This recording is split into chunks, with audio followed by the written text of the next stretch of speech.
We don't think you get things done in isolation. You get things done by working with others. You get things done by countries working with countries and by people working with people.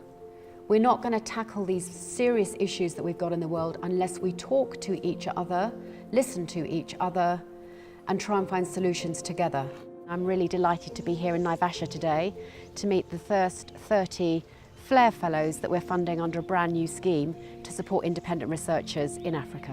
What we have done in the past year or so is to create what we think is the premier postdoctoral program in Africa.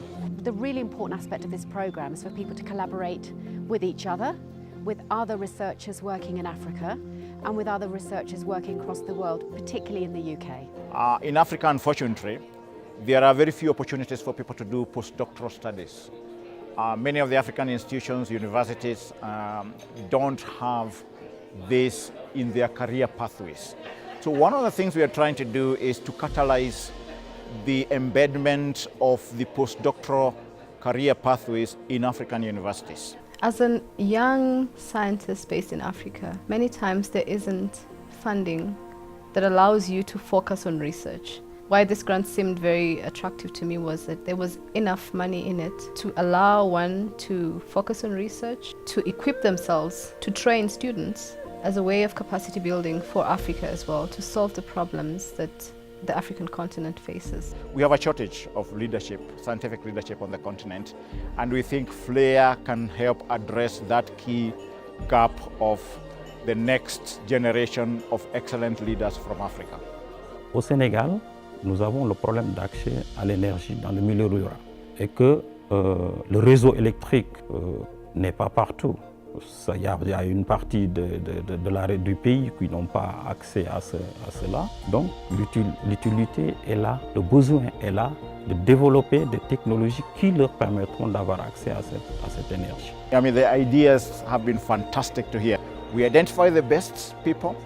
We are funding the best ideas, and I think the discussions and the presentations in the last 2 days have really left me feeling we have selected the best cream of people for this first cohort. I come from Zimbabwe, and in Zimbabwe, most of these universities, they don't have solid research culture.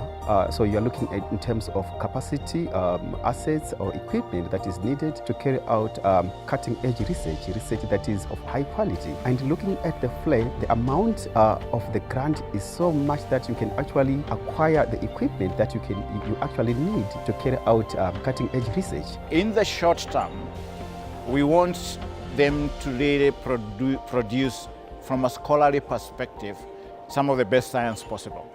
We want to demonstrate that actually we are dealing with some of the brightest minds on the continent who can address themselves to some of the big challenges and be able to communicate those challenges through the professional outputs, whether it is scholarly research papers or public engagement or community engagement or media engagement. We want to see that in the short term. En tant que jeune chercheur d'origine francophone, on demande de rédiger un projet en anglais. Ce n'était pas facile quand même, mais ça ne doit pas créer une barrière parce que tout scientifique est capable aujourd'hui de produire des articles qui sont publiés dans des journaux scientifiques. Donc la langue scientifique, c'est l'anglais. Donc j'encourage les jeunes chercheurs, surtout du côté francophone, de s'ouvrir aux bailleurs qui sont du côté anglophone parce que vraiment il y a des opportunités. I'm incredibly grateful for the AAS and the RS for this opportunity to showcase my research and for their support, for this show of faith, for them believing in me and this project and the concept that I could become a future leader of research, this sort of research in my continent and the world.